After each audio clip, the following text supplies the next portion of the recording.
Ngayong araw, pag-aaralan natin ang mga karatulang pangkaligtasan sa kalsada o ang tinatawag na road signs.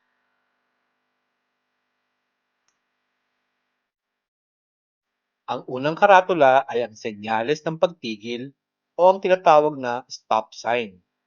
Ang ibig sabihin nito, bago tayo magpatuloy sa ating pagtawid, tayo ay tumigil muna sandali.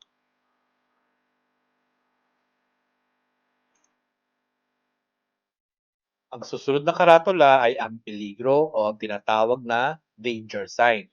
Kapag nakita ang karatulang ito, ang ibig sabihin, tayo ay mag-ingat dahil maaaring merong nakaambang panganib sa kalsada.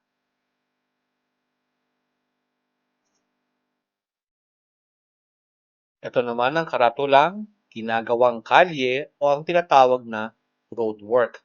Ibig sabihin ng karatulang ito, may bahagi ng kalye o kalsada na hinuhukay. Kailangan din natin mag-ingat.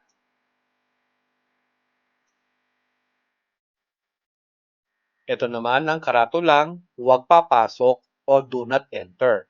Kapag nakita ang karatulang ito, hindi tayo dapat pumasok.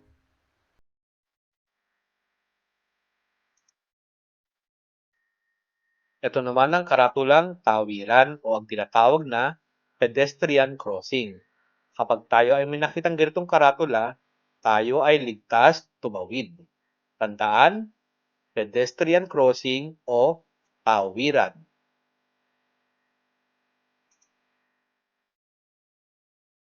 Ito naman ang karatulang, ang ibig sabihin ay senyas sa pagbibigay ng daan o giveaway sign. Mahalagang malaman ito at gawin upang maging maayos ang ating paglalakad o paglalakbay.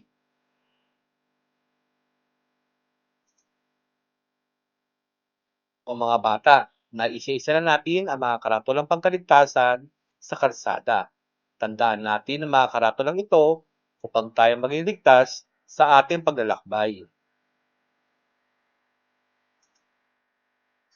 Maraming salamat sa inyong panonood at pakikinig mga bata. Hanggang sa muli, paalam! Hello, good morning everyone, and this is Teacher Araw! Ako po si Teacher Ryan.